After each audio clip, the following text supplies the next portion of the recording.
بسم اللہ الرحمن الرحیم۔ حدیث شریف کی کتاب مشکوٰۃ شریف سے درس حدیث جاری الحمدللہ۔ آج دو حدیث مبارکہ آپ کی خدمت میں پیش کروں گا۔ عن انس بن مالک ان النبی صلی اللہ علیہ وسلم ومعاذ ردیفہ علی الرحل۔ حضرت انس بن مالک رضی اللہ تعالیٰ عنہ فرماتے ہیں کہ حضور علیہ السلام کجاوے پر تشریف فرما تھے اور حضرت معاذ بن جبل رضی اللہ تعالیٰ عنہ آپ علیہ السلام کے پیچھے سواری پر بیٹھے ہوئے تھے۔ قالا، حضور علیہ السلام نے ارشاد فرمایا، یا معاذ بن جبل، اے معاذ بن جبل۔ آقا علیہ السلام نے حضرت معاذ بن جبل رضی اللہ تعالیٰ عنہ کو مخاطب فرمایا۔ قال لبیک یا رسول اللہ وسعدیک، عرض کی لبیک یا رسول اللہ وسعدیک۔ آج کل بھی لبیک کی صدائیں لگتی ہیں، لبیک یا رسول اللہ، تو یہ صحابہ لگایا کرتے تھے، سبحان اللہ۔ صحابہ کا طریقہ ہے لبیک یا رسول اللہ۔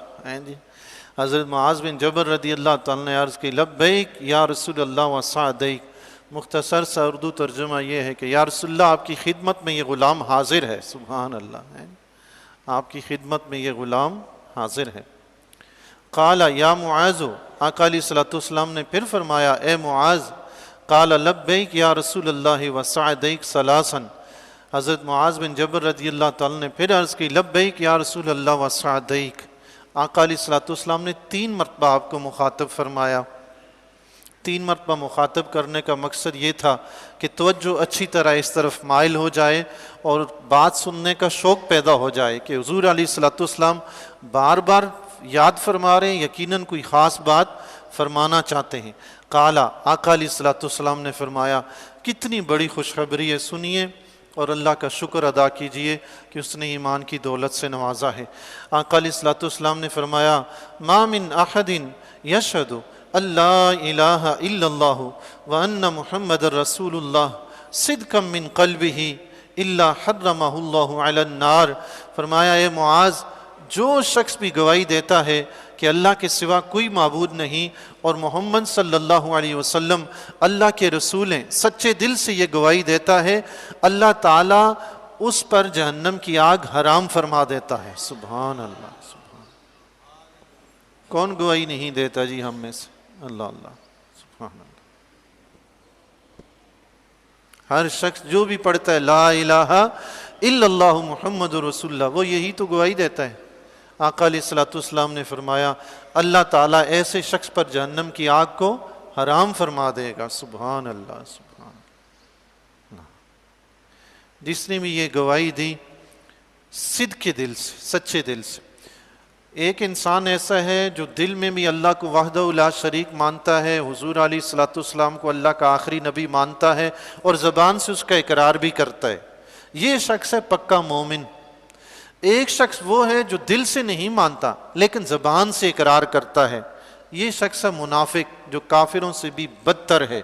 ایک شخص ہے وہ جو دل سے اللہ کو وحدہ لا شریک مانتا ہے، حضور علیہ السلام کو اللہ کا نبی مانتا ہے، لیکن زبان سے اقرار نہیں کر پاتا، کسی بھی وجہ سے، کسی کے ڈر کی وجہ سے زبان سے اقرار نہیں کرتا۔ اس کو کہتے ہیں ساتر، ایمان چھپانے والا۔ ایسے شخص پر اسلامی احکام نافذ نہیں ہوتے۔ جو دل میں تو ایمان رکھتا ہے مگر زبان سے اقرار نہیں کرتا، اس پر اسلامی احکام نافذ نہیں ہوتے۔ قیامت کے دن رب جانے وہ جانے، رب چاہے تو بخش دے، چاہے تو نہ بخشے، یہ رب کی مرضی ہے۔ وہ شخص جو دل سے نہیں مانتا لیکن زبان سے اقرار کرتا ہے، اس پر اسلامی احکام نافذ ہوں گے، لیکن قیامت کے دن کافروں سے بھی بدتر ہوگا۔ وہ قیامت کے دن کافروں سے بدتر ہوگا۔ وہ منافق ہے جو حضور علیہ السلام کے زمانہ اقدس میں موجود تھے، صرف مسلمانوں کو دھوکہ دینے کے لیے کلمہ پڑھتے تھے۔ کسی کو دھوکہ دینے کے لیے کوئی بھی کام کریں گے تو اس کی پوچھ گچھ تو ہوگی۔ قالا، حضرت معاذ بن جبل رضی اللہ تعالیٰ نے عرض کی، یا رسول اللہ افلا اخبر بہ الناس فیستبشروا۔ عرض کی، یا رسول اللہ، کیا یہ میں لوگوں کو خوشخبری نہ سنا دوں تاکہ وہ خوش ہو جائیں؟ سبحان اللہ۔ قال، آقا علیہ السلام نے فرمایا، اذن یتکلوا، پھر تو وہ بھروسہ کر بیٹھیں گے، یعنی صرف ایمان پہ ہی بھروسہ کر لیں گے کہ جانا تو جنت میں ہے، کون نمازیں پڑھے، کون روزے رکھے، کون قرآن کی تلاوت کرے، کون عبادات کرے، مومن ہوں جانا تو جنت میں۔ آقا نے فرمایا نہیں، ایسا نہیں کرنا، ایسا نہیں کرنا، لوگوں کو اعمال کرنے دو، وہ اعمال کریں، چونکہ اعمال سے چھٹکارا تو ہے نہیں، مومن اعمال سے بری تو نہیں ہے۔ یہاں جو فرمایا اس پر جہنم کی آگ حرام ہے، تو اس کا مطلب علماء کرام نے یہ فرمایا کہ یا تو یہ مطلب ہے کہ ہمیشہ کے لیے وہ جہنم میں نہیں رہے گا، کہ ہمیشہ کے لیے جہنم کی آگ اس پر حرام ہے، سزا کے لیے جائے گا، گناہوں کی سزا پانے کے لیے جائے گا، اگر رب چاہے اپنے فضل سے بخش دے تو اس کی شان ہی نرالی ہے جی، یعنی اس کو کون روک سکتا ہے۔ ہاں لیکن اگر کسی گناہ کی سزا دینا چاہے تو وہ سزا بھگتے گا، ہمیشہ جہنم میں نہیں رہے گا۔ اور دوسرا مطلب یہ بیان فرمایا ہے کہ ہو سکتا ہے اس کا مطلب یہ بھی ہو کہ اللہ تعالیٰ نے اس کے دل اور زبان کو جہنم کی آگ پر حرام کر دیا ہے، اگر اپنے گناہوں کی وجہ سے وہ جہنم میں گیا بھی تو جہنم میں جانے کے باوجود اس کے دل اور زبان پھر بھی محفوظ رہیں گے۔ سبحان اللہ۔ بہرحال مسلمان جو ہے عمل سے بری نہیں ہے، اس کو عمل کی چھٹی نہیں ہے، یہ یاد رکھیے گا۔ یہ تو ایمان کی شان آقا علیہ الصلوۃ والسلام نے بیان فرمائی ہے، ہر مومن جنت میں ضرور جائے گا، یہ بات پکی ہے۔ اب چاہے تو وہ اولاً ہی داخل ہو جائے، جہنم کی سزا سے بچ جائے، سیدھا جنت چلا جائے، یا پھر جہنم کی سزا پا کے جنت جائے گا ضرور جنت میں، جس نے بھی یہ کلمہ پڑھا ہے۔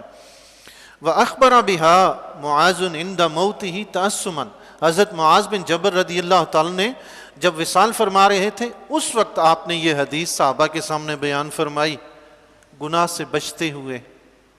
گناہ کیسا؟ چونکہ حدیث شریف میں آتا ہے، آقا علیہ الصلوۃ والسلام کا فرمان گرامی کا مفہوم ہے، جو علم چھپائے گا اسے آگ کی لگام دی جائے گی۔ تو حضرت معاذ بن جبل رضی اللہ تعالیٰ نے یہ حدیث سنی ہوئی تھی، مسلمانوں تک پہنچانے کے لیے، علم کو چھپانے سے بچنے کے لیے وہ حدیث سنا دی۔ اور پھر دوسرا مسئلہ یہ بھی تھا کہ چونکہ جس وقت حضور علیہ الصلوۃ والسلام نے آپ کو یہ حدیث سنائی تھی اس وقت مسلمان نئے ابھی کلمہ پڑھا تھا، نئے ایمان لائے تھے، تو حدیث کا کوئی صحیح مطلب سمجھ نہ پائے، تو حضرت معاذ بن جبل رضی اللہ تعالیٰ عنہ کو اس وقت حضور نے منع فرما دیا۔ لیکن معاذ بن جبل رضی اللہ تعالیٰ نے اپنے وصال کے وقت دیکھا کہ اب اسلام پھیل چکا ہے، لوگ حدیث کو سمجھنے لگے ہیں، معنی مطلب مفہوم، تو اس وقت حضرت معاذ بن جبل رضی اللہ تعالیٰ نے یہ حدیث بیان فرمائی۔ سبحان اللہ۔ بہرحال بڑی خوشخبری ہے جی، ہم مسلمانوں کے لیے ایمان کی کتنی عظیم شان ہے۔ سبحان اللہ۔ اگلی حدیث ہے حضرت ابو ذر رضی اللہ تعالیٰ عنہ سے۔ حضرت ابو ذر رضی اللہ تعالیٰ عنہ بڑے جلیل القدر صحابی ہیں جی، شیخ الاسلام کا لقب بھی آپ کو ملا ہے۔ سبحان اللہ، شیخ الاسلام، اللہ اللہ، سبحان اللہ، بڑے جلیل القدر صحابی ہیں۔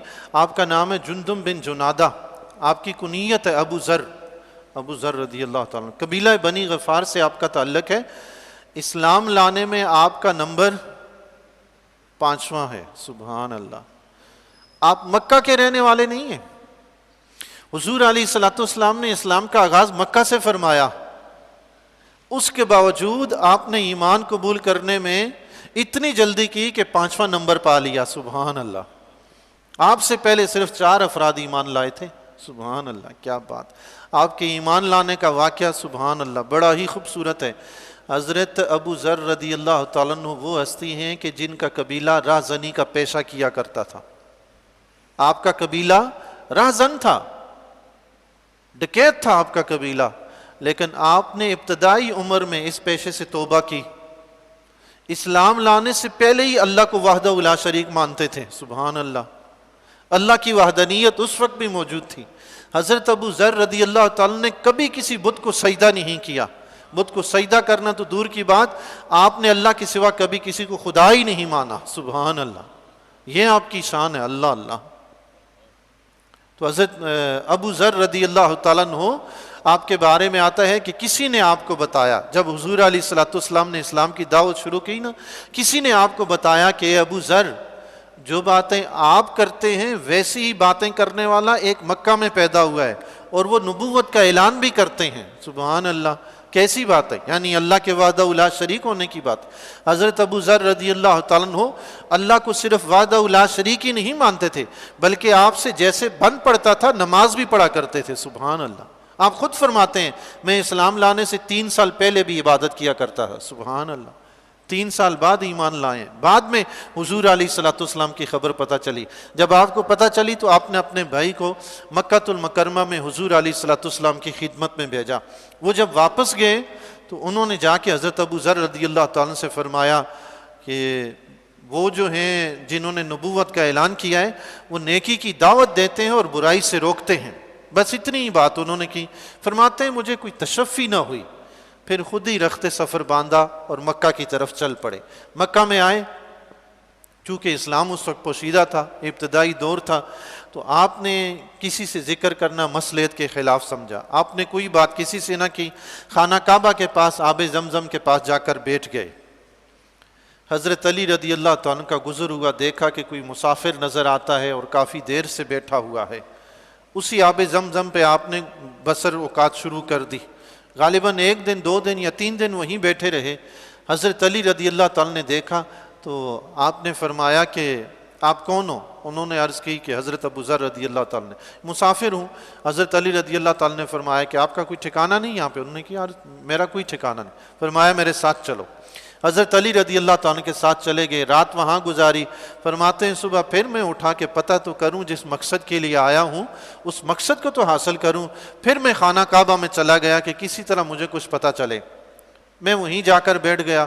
تھوڑی دیر کے بعد پھر حضرت علی رضی اللہ تعالیٰ عنہ آئے. فرمانے لگے کہ کیا آپ کو ابھی تک ٹھکانہ نہیں ملا؟ تو میں نے عرض کی نہیں، مجھے کوئی ٹھکانہ نہیں ملا. اگلے دن بھی شام کے وقت حضرت علی رضی اللہ تعالیٰ عنہ اپنے ساتھ لے گئے. اب جاتے ہوئے آپ نے پوچھا کیسے آنا ہوا، مکہ میں کیسے آنا ہوا؟ حضرت ابو ذر رضی اللہ تعالیٰ عنہ فرماتے ہیں میں نے عرض کی کہ آپ کو بتاؤں اگر آپ راز میں رکھیں. حضرت علی رضی اللہ تعالیٰ نے فرمایا مطمئن رہو، جو کہنا ہے کہو. تو عرض کی کہ میں نے سنا ہے کہ یہاں کسی نے نبوت کا دعویٰ کیا ہے، میں ان سے ملنے آیا ہوں. حضرت علی رضی اللہ تعالیٰ نے فرمایا آپ نے حق کا راستہ پا لیا ہے، آ جائیں میرے ساتھ ساتھ. سبحان اللہ سبحان. حضرت علی رضی اللہ تعالیٰ نے فرمایا میرے ساتھ ساتھ چلیں، لیکن میں نے کہیں کوئی گڑبڑ محسوس کی نا تو میں جوتے کا تسمہ ٹھیک کرنے کے بہانے دیوار کی ایک سائڈ پہ ہٹ جاؤں گا راستے سے، لیکن آپ نے رکنا نہیں ہے، چلتے رہنا ہے. سبحان اللہ. کیسا دور تھا اسلام کا کہ حضرت علی رضی اللہ تعالیٰ جیسی ہستی بھی اسلام کو چھپا رہی ہوں. ابتدائی دور تھا. اس وقت کلمہ طیبہ پڑھنا اپنے آپ کو قتل کروانے کے مترادف تھا. اس وقت بھی صحابہ نے ایمان قبول کیا، اس وقت بھی قربانیاں دی. سبحان اللہ. آج تو ہمیں سب کچھ گھروں میں ملا ہے بھائی، ہم نے کیا قربانی دی ہے اسلام کی خاطر ہیں؟ ہم سے تو اتنا نہیں ہو سکتا کہ جو دین ملا ہے اس کی صرف خدمت ہی کر لیں، رکھوالی ہی کر لیں. ہم سے تو رکھوالی بھی نہیں ہوتی. حضرت علی رضی اللہ تعالیٰ عنہ اپنے ساتھ لے گئے اور حضور علیہ الصلوۃ والسلام کے ہاں تشریف لے گئے. حضرت ابو ذر رضی اللہ تعالیٰ عنہ اندر داخل ہوئے. آقا علیہ الصلوۃ والسلام سے ملاقات کا شرف حاصل کیا. عرض کی یا رسول اللہ مجھے اسلام کے متعلق بتائیے. آقا علیہ الصلوۃ والسلام نے اسلام کی دعوت دی. آپ نے اسی وقت کلمہ پڑھا اور مسلمان ہو گئے. سبحان اللہ. آقا علیہ الصلوۃ والسلام نے فرمایا اے ابو ذر ابھی اسے پوشیدہ رکھنا، لیکن اللہ والے کچھ مستانے ایسے بھی ہوتے ہیں کہ رب کا نام لیا ہے تو سرعام لیں گے. سبحان اللہ. اللہ اللہ. حضرت ابو ذر رضی اللہ تعالیٰ عنہ عرض کہ یا رسول اللہ نہیں، میں تو اسے بڑے مجمع میں جا کے اعلان کروں گا. سبحان اللہ. تو آپ رضی اللہ تعالیٰ عنہ خانہ کعبہ میں تشریف لائے. قریش کے مجمع میں کھڑے ہو کر آپ نے اللہ کی وحدانیت کا اقرار کیا بلند آواز سے. سبحان اللہ. سب کے سامنے اعلان کیا اپنے اسلام کا. جو ہی آپ نے کلمہ طیبہ پڑھا کفار ٹوٹ پڑے آپ پہ، مار مار کے نیم بے ہوش کر دیا. حضرت عباس رضی اللہ تعالیٰ نے دیکھا تو آپ نے بچانے کے لیے آپ کے اوپر جھپٹ پڑے، آپ کے اوپر لیٹے.